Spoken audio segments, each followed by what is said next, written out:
this session, and you can take Eleanor's slides as my introduction.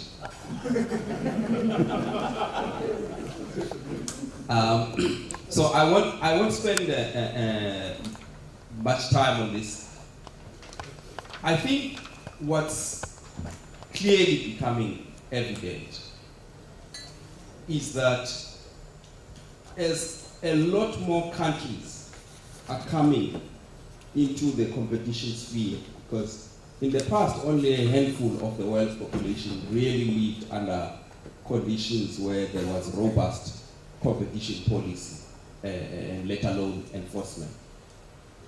So as more and more countries, literally as we speak today, billions of people are living in countries where there is competition policy of some sort. And what this has done is to enrich and expand the debates within the competition community, because the community is larger and is much more complex and is bringing in a lot more context. There are now questions being asked from policymakers about exactly what is this role of competition policy to deal with our most immediate and enduring problems, whether it is unemployment, inequality, or poverty. And it's not enough to say that the competition process will take care of that, because I think often enough the answer has been, well, the efficiency of the market will make sure that the best firms survive, and the winner will take whatever is remaining of the market. And I get a sense that a lot more people in academia and policymakers and enforcers in developing countries especially are saying outcomes do matter. So this is why we go back to the competition policy to say, is it giving us the outcomes? And I've said in the past that actually if it doesn't give us the outcome, then there's no point in pursuing it. So there is no moral obligation to have competition laws if they don't work for you. And that's why we have to ask this question all the time. Whether markets do actually work for the people. If they don't work for the people, they must be transformed to work for the people. Otherwise, there's no point in having them. So this is why we stretch ourselves to find answers. So a lot has been said already about South Africa, so fortunately I don't need to say much about that. Except one thing, perhaps, which I think is a huge context for us, and I suspect is common amongst many developing countries. And that is that there is an assumption in competition policy that all what this is about is a level playing field. So we're starting from a level field, we are starting a race together. What we've learned is that, in fact, there is no such a thing as a level playing field. Some firms start with certain advantages. So history does matter. So whether a firm got these advantages through some kind of state support or some kind of an early adopter of innovation, one way or the other, firms will emerge at a particular point in time and they will have all of these advantages. And the real issue is whether the impact of this on the population is aiding distribution or frustrating distribution. These are the questions that we are asking. Because large firms become gatekeepers. So what about new players? What about small and medium enterprises? What about their ability to enter markets? What about groups that have been excluded from markets and marginalized for one reason or the other? So to debate all of these fascinating questions and continue on the earlier debates that were set in the overarching, we have a fantastic panel, and I'm not going to introduce them. You have the program, and their names and titles are there. So why don't I start then with Pierre? And if you could make your remarks, we've agreed. I think it's okay if you sit there. Okay. Thank you, Kutz and Pradeep, for this invitation. Although I find it increasingly hard to say anything new. A lot has been said already. The subject has been very well treated. So what I'm going to do is to probably repeat from a different angle many things that were already discussed. I would like to structure my remarks in two parts. First, the issue of a paradigm shift in competition policy, which for me links to the why question. Why are we discussing this? Why should competition law and policy try to promote inclusive growth? What kind of standards for competition policy? And of course, after the why question, the how one should proceed about it, not in terms of enforcement, but even in terms of actually defining how this could be put in place. And the why question I don't find actually straightforward, because in fact all policies, all public policies have distribution effects. But if the primary goal is not distribution, adding distribution as a specific objective may well weaken the pursuit of the primary goal itself. So we need to be clear about how these objectives of economic efficiency, the size of the pie, and inclusiveness are related or aren't related. You probably know the Timbergen principles of economic policy, which suggest that when there are n independent policy objectives, we need n independent instruments to pursue them. Or we have to face trade-offs. And the question is whether we want trade-off here in that case. Do we want to trade off economic efficiencies for inclusiveness in whatever way? Isn't it a better idea to really disconnect the two and find instruments that can help us reach these objectives in a better way? I think it's a question that couldn't be ignored for competition policy as well. So in a way, this question about the standard of the competition policy, the paradigm shift in competition policy, hinges on this secular question of potential trade-offs between efficiency and equity, because inclusiveness has a lot to do with equity, and how many effective and independent instruments can be mobilized to reach these objectives. So what do we know about these trade-offs? Well, we know from experience, and this has been mentioned in the previous discussion, that the trickle-down vision has limits. Over time, economic growth has been recognized as more powerful than redistribution to reduce poverty, indeed. But we also know that it has come with increasing inequality, and that the relationship between inequality and growth is a complex one, a two-way one, and this is why we need such concepts as inclusive growth. The fact that the concept exists shows that growth by itself may not be inclusive enough, and that's the proof that there are complex relations between the two. We know that there are dimensions of inequality that negatively affect efficiency over the short, medium, and long term. For example, long-term unemployment, lack of access to good quality basic services, such as infrastructure, education, health, lack of access to financial services. Recognizing this and acting on it might actually help reconcile broader public opinion that the definition of efficiency that is pursued as an objective is not exclusive and recognizes the sometimes deleterious impact of rising inequality. Probably more controversially, there are also dimensions of efficiency that may increase inequality and weaken the political economy that supports the quest for efficiency. This also has been mentioned in the earlier debate, notably by Frederick Jenny when he mentioned the lack of labor mobility. I think it's a very serious issue in democracies. And as it happens, the support for the efficiency argument has weakened in many societies.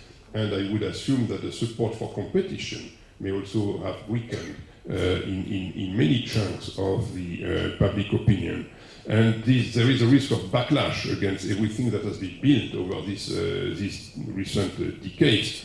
So I would suggest that we shouldn't believe that the rosy view of competition as inclusive would be convincing across the board. And the bottom line is that competition does create inequality, and this is the very force that also drives innovation. So once one has recognized that, one sees the difficulty to actually talk about inclusive competition policy. Scholars and policymakers recommend a focus on equality of opportunity, and this has been mentioned here, notably by Eleanor Fox and others. I would like to comment a little bit on that, because there are socially created opportunities. And the way to create the equality of opportunity in that area is the lack of discrimination, fighting any discrimination.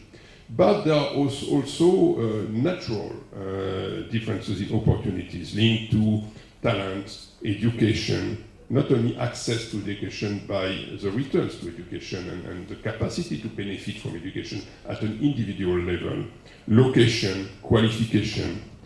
Competition allows the holders of talent to extract value from it and provide them with powerful incentives to do so.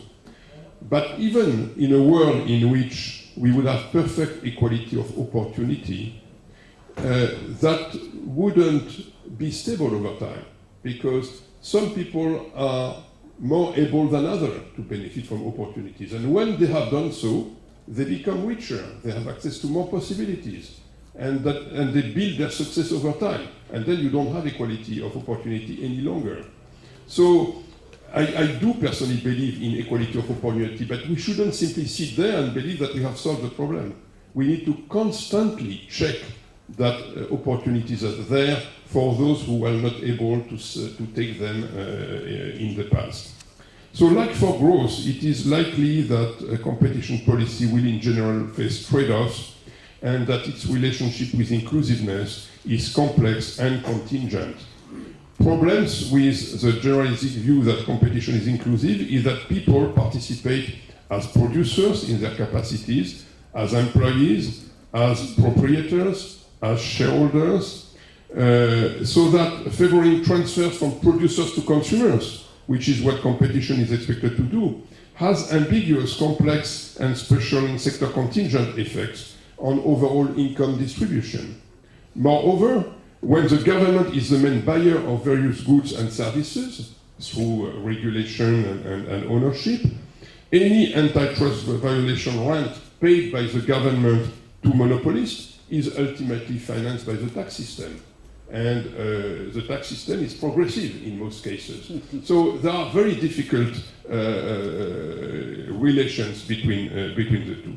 So the view that competition policy is progressive and inclusive is probably overall valid much more in developing countries, where the means of production are concentrated in a relatively few hands, where labor is not very mobile, where trade barriers are important, where regulation is omnipresent but poorly implemented, where capital markets are poorly developed so that interaction with capital mainly concerns employees and consumers. This is much less systematic in developed countries. So indeed, there is a good case in developing countries that competition policy will be more naturally inclusive. So let me end with a few remarks on the how we can proceed. It seems to me that recognizing the complexity of the link between competition and inclusion suggests that we should have much more market-based studies, much more understanding of how market works. And each market will be different in each country. And we need to collect much more competition policy with research. Not only because we need researchers to help analyze how markets work for the poor and for the people, but also because right now the academic world doesn't invest enough in the understanding of competition. it is very striking that in economics you have so little studies about actual competition and about the link between competition policy and development. So that's something that requires some incentives. And I was encouraged that President Sikri mentioned that he was increasingly working with universities. I think that is really the way forward. We need more research on how market works. And especially at a time when we have new markets, the digital economy is creating new challenge of an order that is totally unexpected and poorly understood.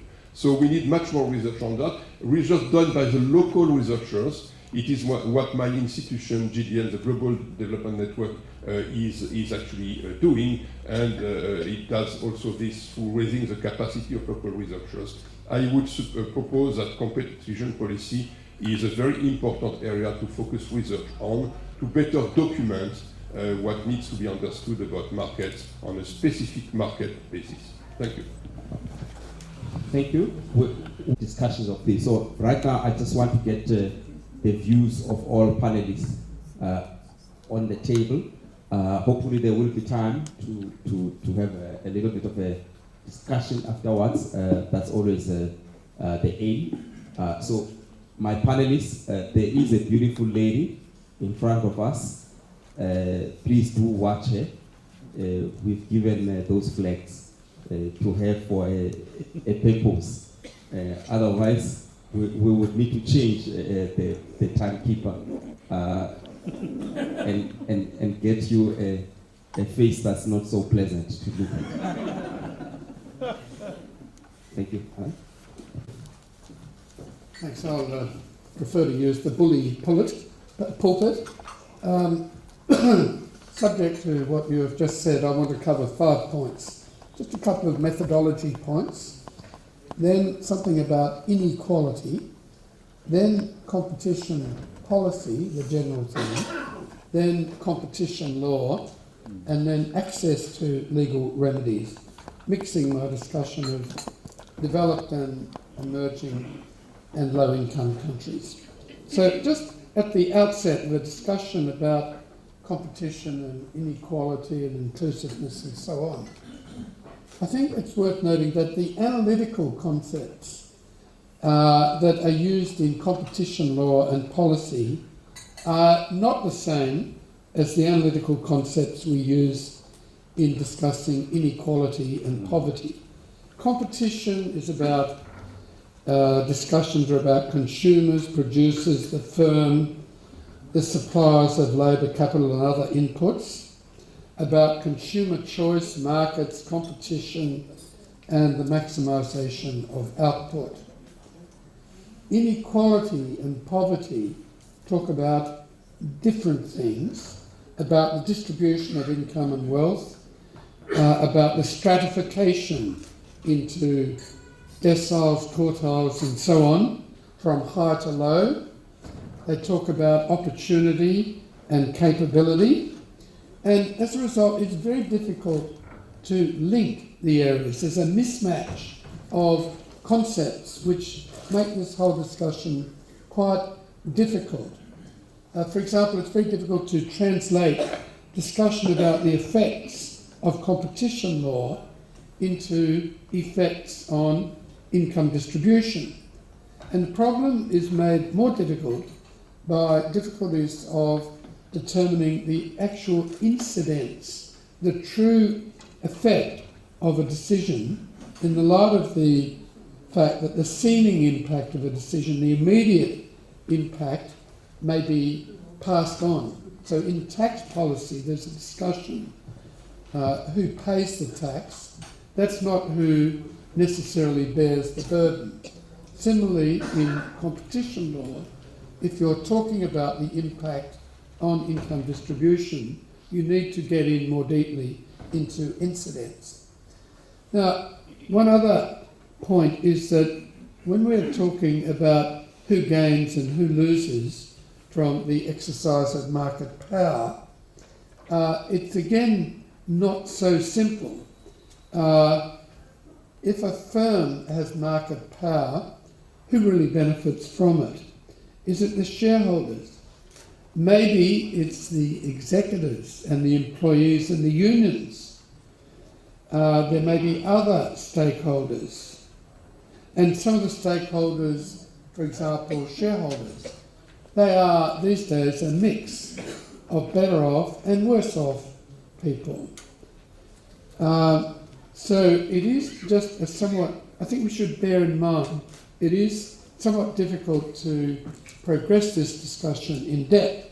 Now, having said that, it doesn't mean that in the real world of law enforcement and policy making that there aren't a number of quite clear, unambiguous things that competition regulators should aim at and to expect to get good results and to bring benefits to all, including low-income people.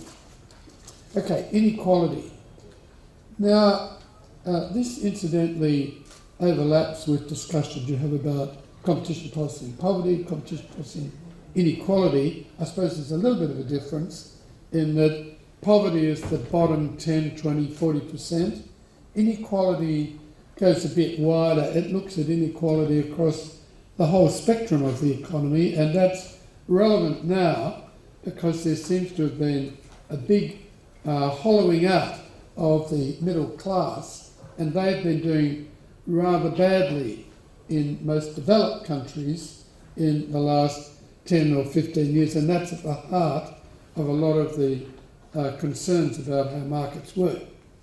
Now, just about the trends in inequality, well, it has increased within countries in recent decades, probably more so since the global financial crisis.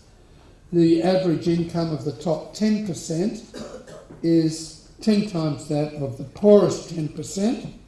It was only 7.5 times that 25 years ago.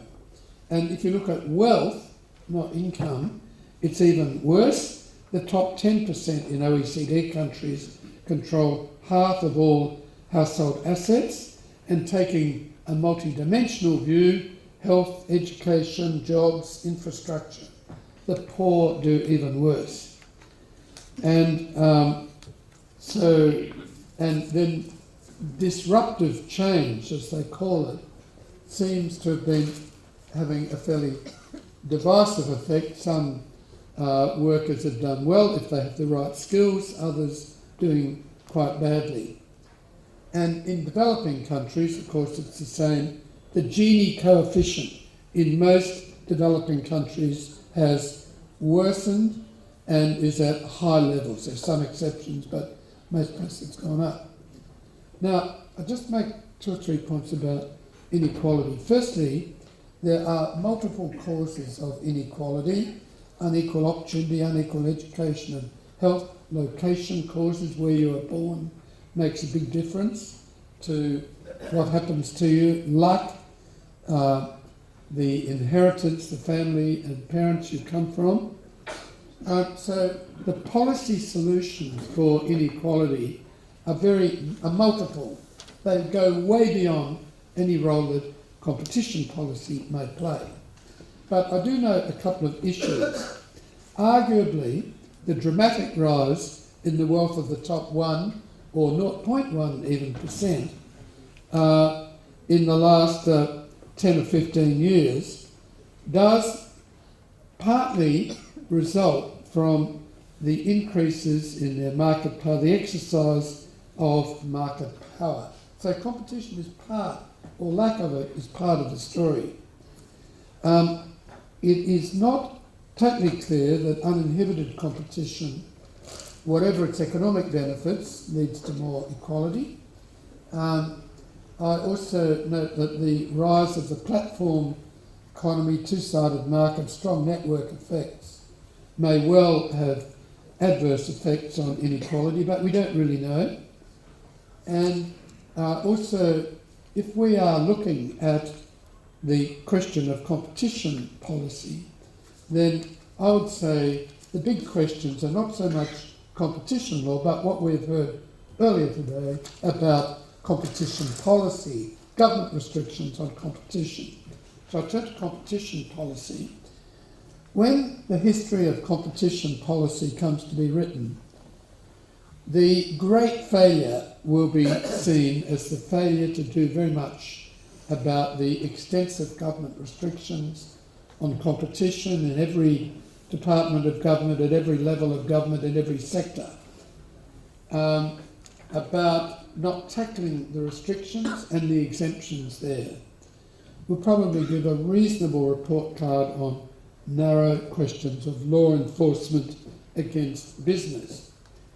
And in regard to inequality, I think we should note that the anti-competitive government policies and practices are principally driven by the rich and powerful and using their influence. And so it's not surprising that, quite apart from the bad economic and resource allocation effects, these restrictions are especially harmful to the poorer parts of society generally. It may be restricted entry, the establishment and protection of monopolies, especially state-owned ones, practices that ignore the principles of competitive neutrality, practices that render SOEs and government bodies free from the application of competition law, and the exemptions, state and local laws and exemptions, sectoral exemptions, agriculture, sometimes banks, the intellectual property exemptions, which I believe are harmful to the poor in fields like medicine, the exemptions of some regulated industries, such as in telcos and energy. So the policy answer for regulators is partly what we've heard, advocacy. Now, there isn't time to go into that immediately, but I just want to say that I do believe that much of the discussion that has been held at these forums about advocacy misses the point politically. These competition agencies, of course they should do advocacy. It's good, they sometimes get good results. But it doesn't get to the heart of the political problem. There are powerful political forces behind the massive government restrictions on competition. And you have to start with a political analysis of a political approach, which goes way beyond competition agencies on the fringes of government putting in submissions, typically after events have happened. They're not usually involved in the decision making. And you need to start to involve top people in government, politicians, and have them playing a role, and then some machinery. Now, just briefly on competition law enforcement, I just want to say that I do think there is plenty of scope to reorient it without changing its character totally, to give higher priority to the goods and services that low-income people tend to use. Also, that I believe it would be useful for governments to step in and send a really clear signal to competition regulators through the law that they should give higher priority to goods and services that low-income people use. They could, for example, increase the fines where the exploitation and harmful behaviour is hurting low-income people. The market studies, as has been suggested, should look a bit harder at low-income questions and should recognise that low-income people are often the least able to protect themselves against anti-competitive behaviour. Well-off people, they've got more mobility, more intelligence, more ability to exercise choice. They'll often get a better deal anyway from business because they're well-off. We should focus a bit more on the capability of low-income people to deal with exploitation. Also, we need to look a bit harder at buyer power in this situation. The fact is, it's been touched on a little bit today, that to attack poverty, we have to look at consumers, but we also have to look at producers and employees, and sometimes these are greatly harmed by anti-competitive mergers and behaviour by buyers. And so I would put somewhat more emphasis on the application of competition law to buyer behaviour. And finally, as I always say when I'm a quarter of the way through my speech, finally, we need to look at the procedures and processes in competition law. Access to justice is extremely difficult for poor or low-income people. It's very costly. The processes are very complex and costly and difficult to navigate through. We need to do something about that. There are plenty of things done around the world on improving access to justice. Maybe governments could start giving some financial assistance to pro bono type legal activities, to community legal enterprises, and there are other ways of getting cheaper access to justice. Thank you. Thank you, Alan. Another rich input, and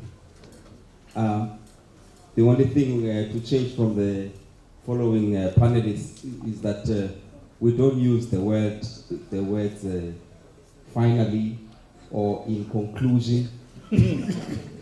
Or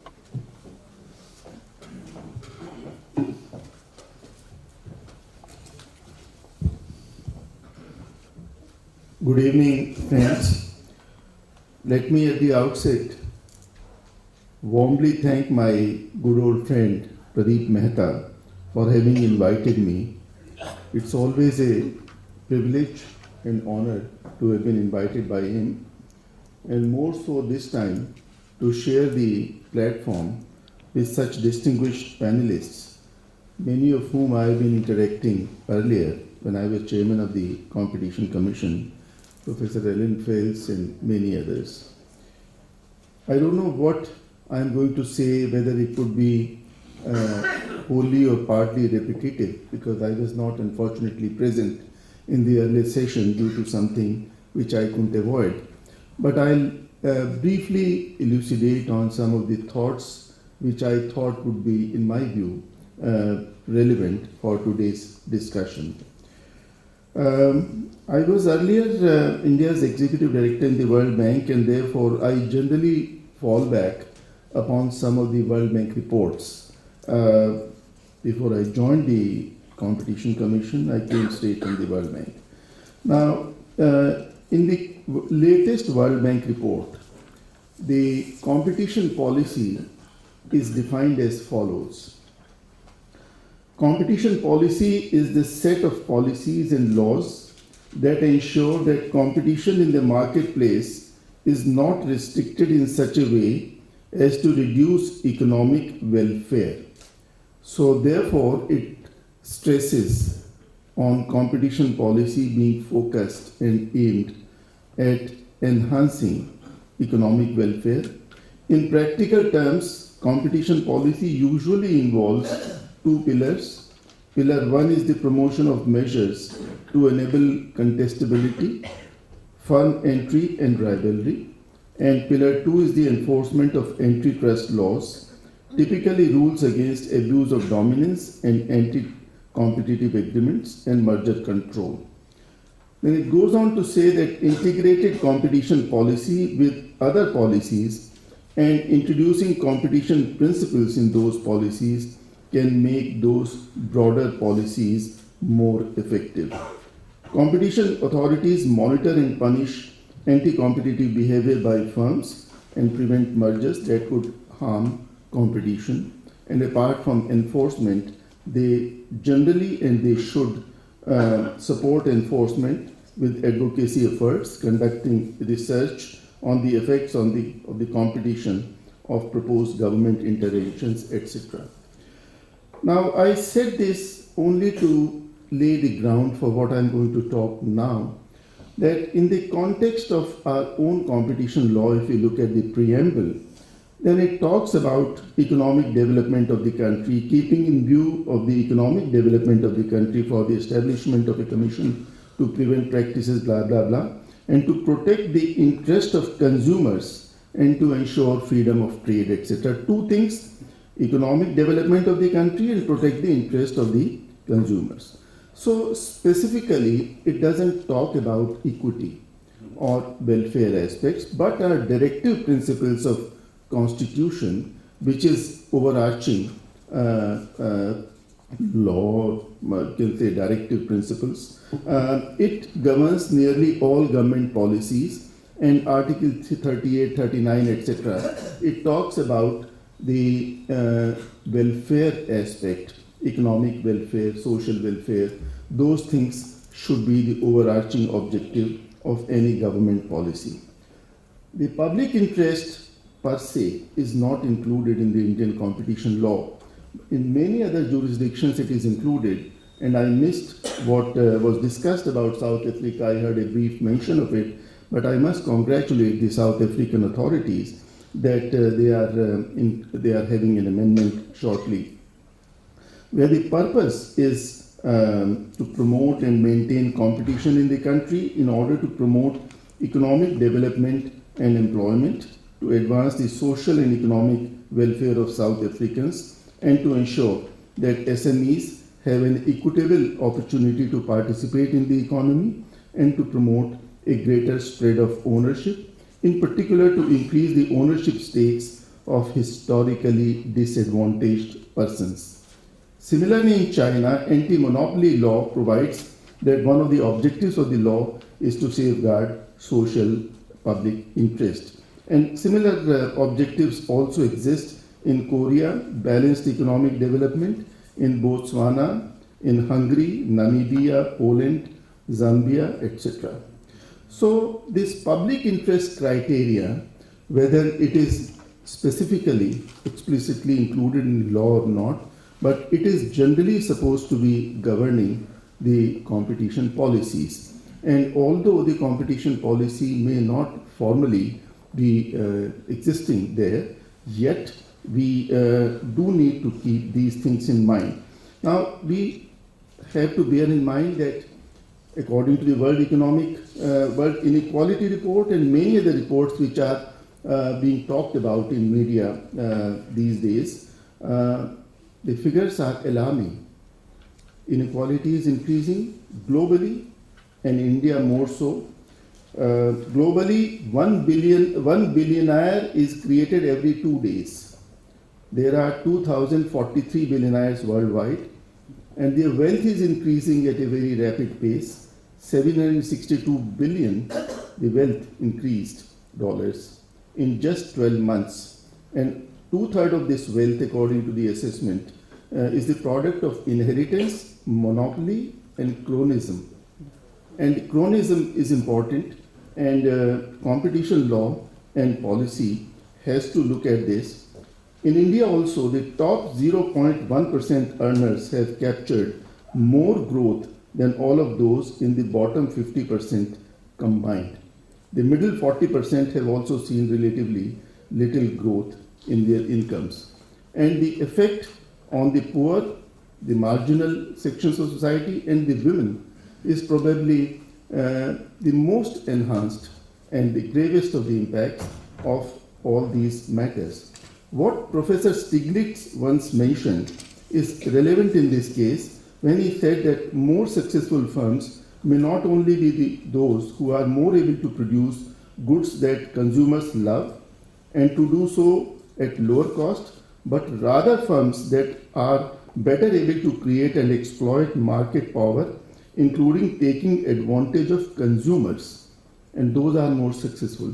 And therefore, the efforts, the endeavors of the competition agencies have to be to disgorge, to take out those effects from the economy and to make sure that the consumer welfare, wherever it is eroded, is taken care of. My last and final point, I know what the chairman just mentioned, last and final and conclusion and all these have to be avoided. I noticed a beautiful lady has just shown me the red flag. So I'll try to be brief.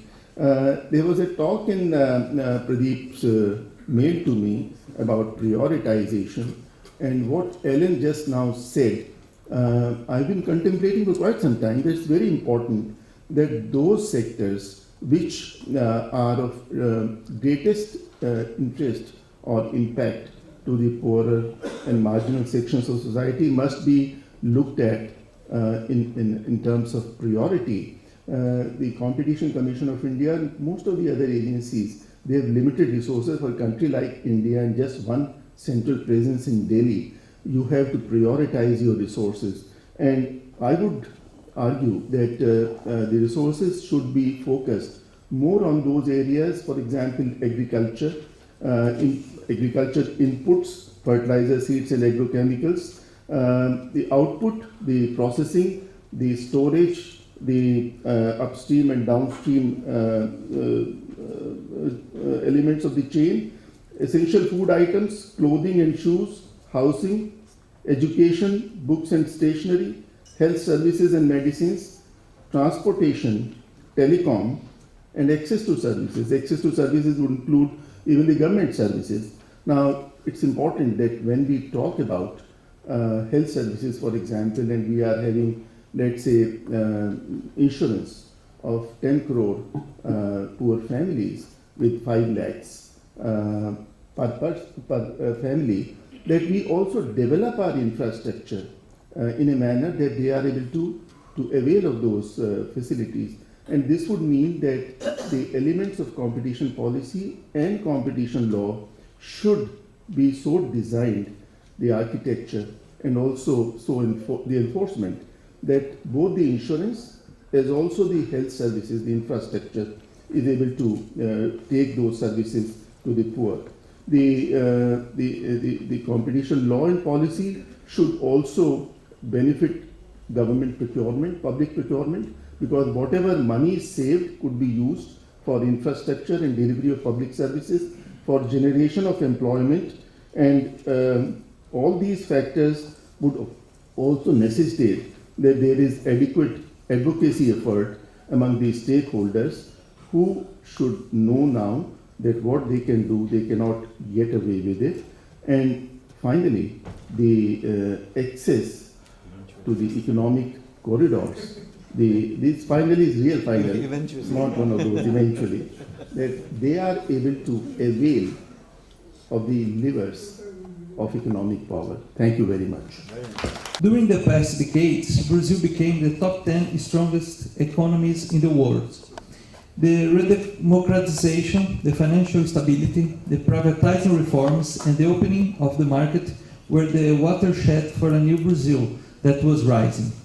Social reforms and social assistance programs had taken millions of inhabitants out of poverty level. The internal market had prospered, and Brazil could surpass the financial crisis from 2008. In 2009, The Economist magazine ran a cover story illustrated with the image of Christ the Redeemer taking off like a rocket, signaling a promising direction for the economy. But populist governments, which were commonplace in Latin America, especially in the 2000s, didn't implement greatly needed reforms, such as political, taxation, labor, and social security. Moreover, the facilitation of personal credit provoked the indebtedness of the families, the increase in public spending, especially the payment of civil servants, the barriers imposed in global trading that moved Brazil away from the global values chains, as well as mistaken alliances among Brazil and several countries based on ideological and political bias. But above all, a policy of playing favorites that privileged and transferred vast amounts of public funds to those companies and individuals with a close relationship with the government body. Altogether, this led Brazil to the worst economic and social crisis of its history. Has Brazil blown it? This was the title of another The Economist cover story from 2013, with the image of Christ the Redeemer as a falling rocket, in which the magazine pointed out the signs of the crisis. The 2017-2018 Competitiveness Index from World Economic Forum ranked Brazil as the eighth competitive economy among 137 countries. The up and down figures of the Brazilian gross domestic product that in 2010 reached 7.5% and in 2015 fell to minus 3.5%. In 2017, the GDP was 1%. We can list some topics that negatively affect the productivity and thus the competitiveness of the Brazilian economy. Infrastructure problems, such as high costs related to energy resource for industries, and low quality of railways, highways, seaports, and airports that increase transport costs and reduce competitiveness, as well as excessive bureaucracy with unnecessary laws and regulations. A closed economy for international trade and barely inserted in the global chains of production, which increases costs and reduces the quality of domestic products. A low quality of education, especially in public schools, that does not prepare individuals for the insertion into the formal economy in the age of Industrial Revolution 4.0. Serious problems of public safety and corruption that have increased the costs of the domestic industry and have made it even more fragile for global competition. Regulatory authorities chosen for political bias to the detriment of the technician. Cartelization problems, especially for public tenders, and often in vertical collusions with the bidder. Finally, cases of abuse of dominant position, mainly by incumbents, something that deserves more attention by competition authorities. This is definitely the case in developing economies, where the dominance can produce even more damage to the competitive environment than cartels, and it is much more difficult to detect. Even so, this is the first time since 2012 that Brazil has risen in the ranking of World Economic Forum, and Brazil ends a long downward trend and shows signs of economic recovery and competitiveness. But competitiveness and corruption is a hot topic for any country and deserves special attention, especially for developing economies. Corruption has enormous costs, inflating, for example, the price of public works.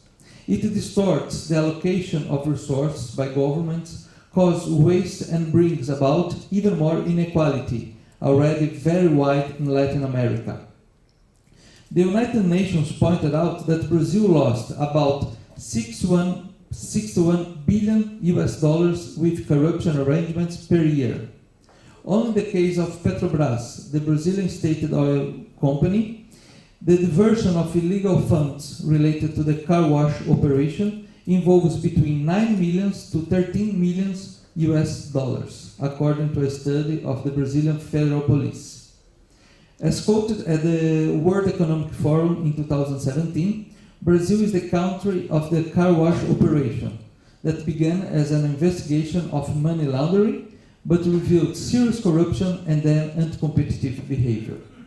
At least Brazil appears as an example of how corruption can be investigated and condemned, even important politicians as well as owners and managers of international companies. Competition law and policy can promote inclusive growth by ensuring equity through competition. But what exactly would be the way to implement it in Brazil?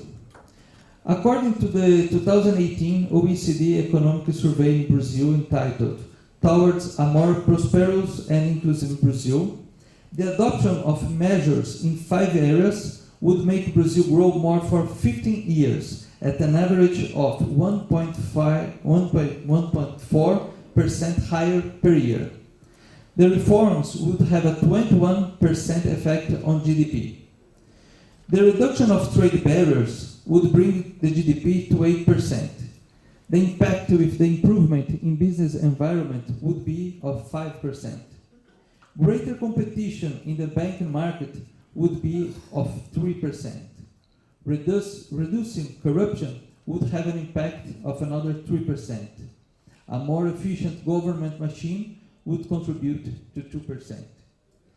The World Bank survey entitled Employment and Growth, the Productivity Agenda, shows that if Brazil opened its economy further and invested more in productivity growth, 6 million Brazilians could rise out of poverty. The GDP could increase by 1%, and approximately 400,000 new jobs would open.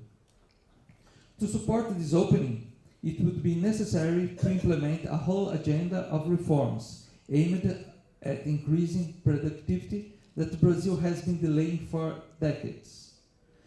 To radically simplify the tax system, to review fiscal incentives, to cut subsidies, to increase competition in the economy and in the financial system, improve education and training of workers, improve the management of the state apparatus. At the same time, companies will need to become more productive, adopt new technologies, and seek integration into global value chains. The report also shows that if the reform agenda is not implemented, the growth potential of the Brazilian economy will decrease over time. From close to 2% this year, it will shrink to 1.3% by 2030. The social gains seen at the beginning of the century would be reverted. Observing what was happening in the last 30 or 40 years in Brazil, the use of machines, the schooling, and the number of workers has increased. However, the per capita income of Brazil is still 25% that of the United States of America, the same as in the 1980s. This percentage should have decreased, and did not because productivity fell. In Brazil, grows as in the last 30, if Brazil grows as in the last 30 years, it will not reach the per capita income of Chile. But if, in the next 3 decades, Brazil is able to increase its average growth by 1%, it can deliver Spain's per capita income. According to the Brazilian Secretary of Productivity and Competition Advocacy of the Ministry of Finance, you can gain competitiveness by closing the market, but companies are not necessarily more productive. A sector policy should help the industry to be productive, and that should lead to competitiveness. All efforts are necessary to rebuild and reinforce the competitiveness and inclusiveness in Brazil by transforming Brazil into a safe and attractive economy for business investments. Doing this, it will be possible to revert the scenario that is currently seen. Across 109 economies, the World Bank 2018 Doing Business Survey ranked Brazil at 125. There is no one-size-fits-all for applying competition law and policy that serves all countries. Brazil's example demonstrates that each country must consider its level of development, the stage of its economy, and its characteristics, such as trade liberalization, industry competitiveness, and the quality of education of its workers. Then each country can define its own competition paradigm and its own contours to apply the best tools and experience to promote inclusive growth. Thank you. And I'm going to talk a little bit about facts of India. At this point, I'm going to actually promote my book, which is not yet published. It's going to be published in a few weeks, hopefully a month or so. Oxford University Press. The title is Lost Glory, India's Capitalism Story. I'm looking at the proofs now. It puts me to sleep. I hope it doesn't have the same effect on the purchasers, but that's a different story. But in that book, I'm actually looking at 65 to 70 years of India's economic performance from 1950 to the 1950 onwards to the middle of the 2015s. So 65 to 66 years of data. And one of the things that I've done is looked at growth over that period. Economic growth. Both growth rates as well as per capita growth rates. The second thing that I've done is I've looked at industrial efficiency. The third thing that I've done is I've tried to explain the relationships between efficiency and growth, and then also competition, policy, and efficiency, basically. And therefore, now I actually appeal to my sort of honorable chairman of the roundtable that outcomes do matter, and so therefore I'll try to present a few aspects of outcomes. And I'll keep my comments brief. The second thing that I'll do after I finish these little empirical sort of regularities is also talk about what Professor Fox talked about. Inclusiveness has to be a passion or whatever it is, and I'll basically suggest a few ideas as to how, from one's perspective, one might think about the inclusiveness issues in terms of competition policy. Number one is, by and large, there has obviously been increasing growth in India over the last 65 years of from the time we became a republic. India's growth rate for the first 50 years was 0.5%, colonial times.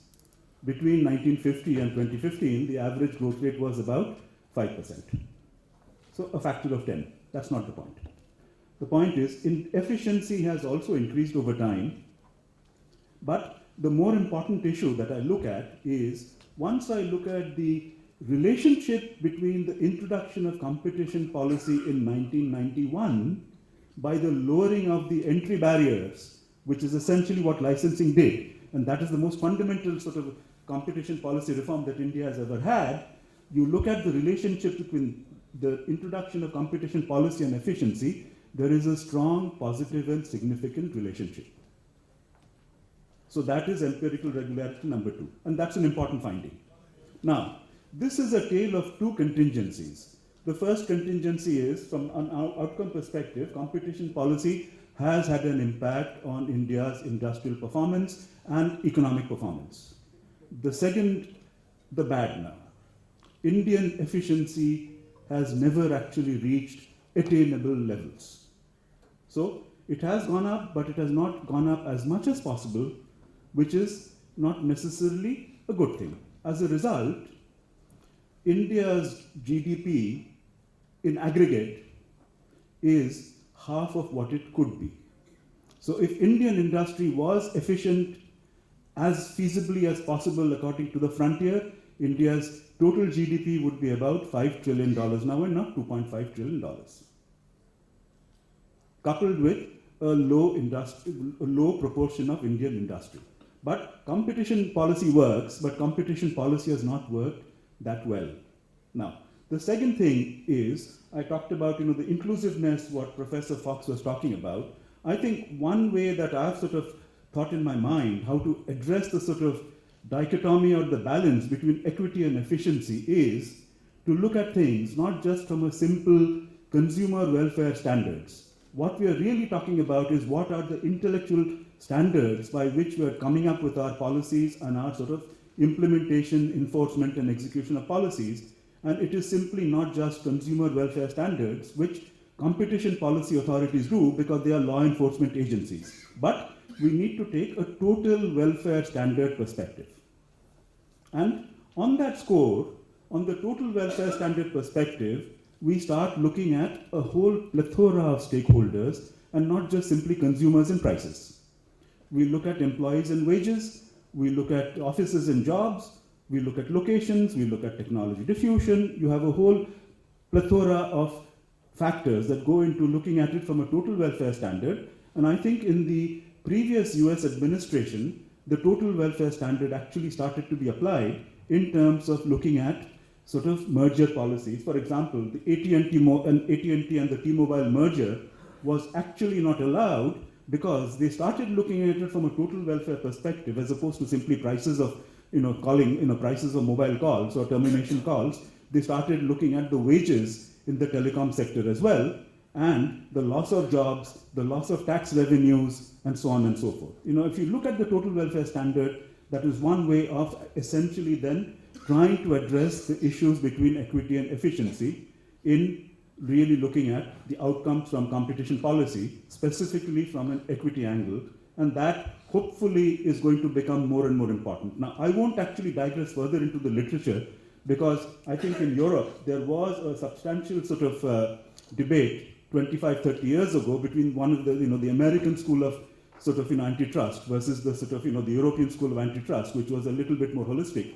But going back to say that once we then bring in the sort of stakeholder perspective in all of these dimensions, then we begin to get a better sort of handle on how we approach competition policy and look at the outcomes across a variety of sort of stakeholders and not simply consumers and prices, basically. Now, it's not as easy to look at it, both in terms of decomposing it empirically or also analyzing, but that step has been taken and it must be taken on more and more of the sort of, I mean, obviously, if there is a clear sort of issue that there is sort of, anti-competitive behavior, and if it's a behavioral issue, that's fine. But, if it's a structural issue as well, then we begin to really look at the outcomes of these structural sort of changes across the entire sort of spectrum of stakeholders that make up the ecosystem of any particular industrial context or a context of a market.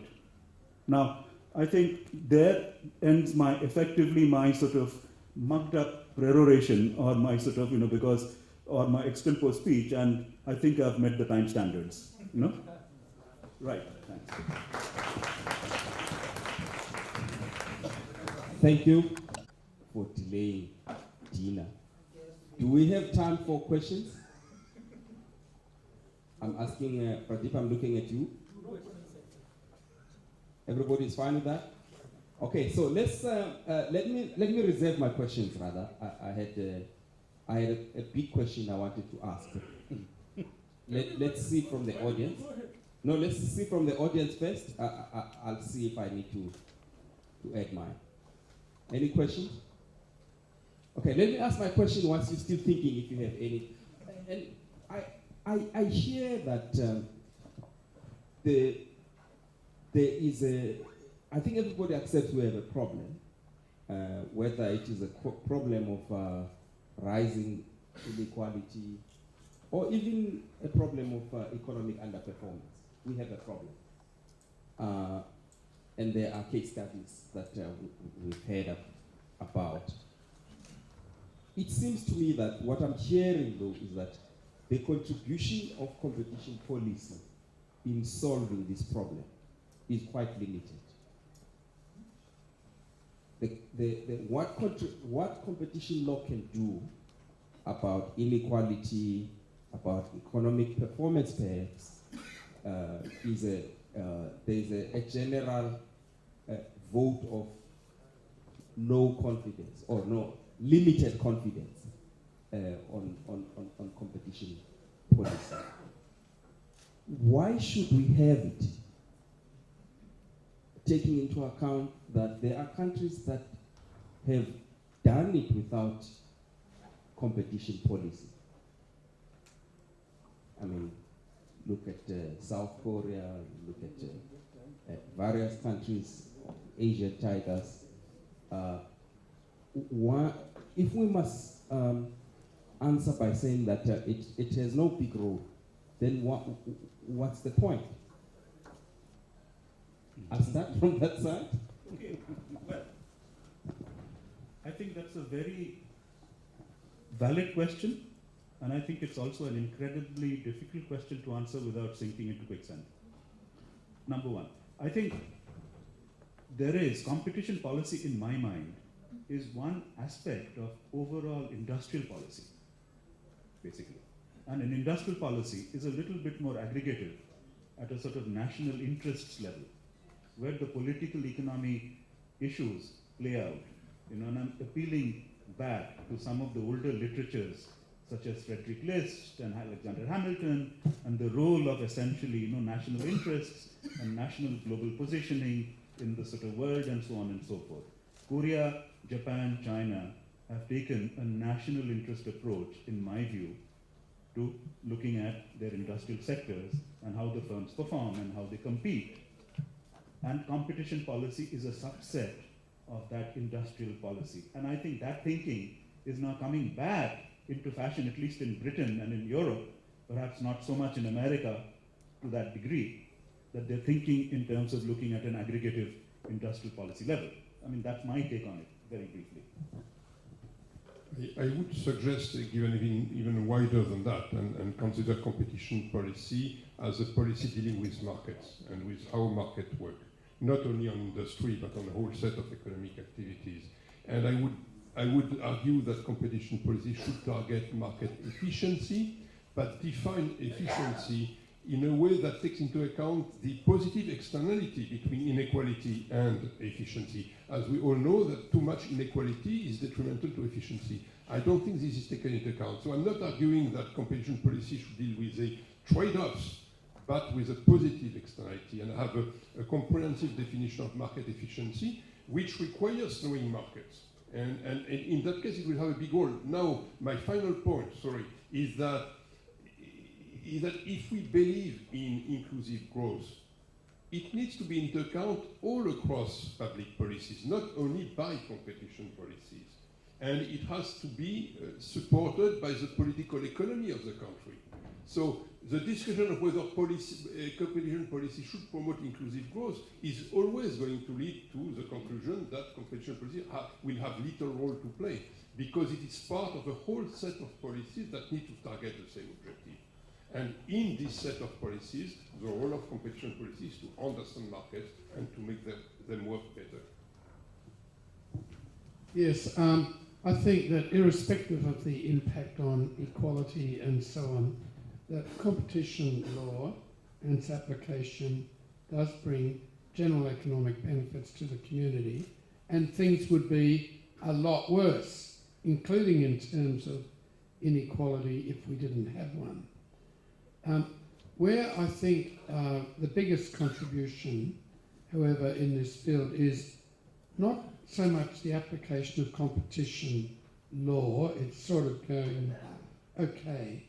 It is not tackling government restrictions on competition, which are largely the product of the rich and powerful, and if we were more effective there, it would make a contribution to an inclusive economy. Finally, I think the public appreciates competition law and its application for a different reason than we think. We all talk here about the economic benefits of more competition. The public applauds competition regulators because they stand up to the most powerful forces in the community. And that's really what some of the applause is about. And incidentally, we should recognise that and kind of build off a bit of it, but use it to continue to get good economic results. Yes, you may, please. I just wanted to add that we are talking about the role of competition policy in the context of equity. And all that I wanted to add is, imagine what would have happened if there were no policy and no regulators. And think of a situation when at all the traffic lights where there are red, green, yellow, people would be openly, merrily going, passing through red lights and so on. Now at least there is a fear that there could be cameras, there could be police cops somewhere standing and watching, even if there is none. So at least there is some kind of a system where people are watching the regulator. So it may not have been that effective, but in terms of equity consideration, I think it's extremely important that the role of the regulator, competition regulator, and also the national competition policy, that is recognized and given due importance. Concluding remarks? Very briefly, competition policy must promote industry with productivity and then competitiveness. And then the competition law. We are sure that the market works and the market is inclusiveness and promote the welfare of society. It would be unfair of you to expect me to summarize what's been very rich inputs this afternoon. There was even a book summarized, so can I give a summary of a book? I think it's impossible. So I won't apologize for that. I will just express a few of the lessons that I've taken from myself, and that is, I think there is general acceptance that competition law should be thought about, interpreted, and enforced in a way that responds to societal challenges, and one can do this in many ways. Prioritization was mentioned as an example of how you could do this, but that actually competition law practitioners should appreciate that there is an intersection of all sorts of policies and interventions that combined would make the kind of change that we desire. So we must promise, but not promise too much.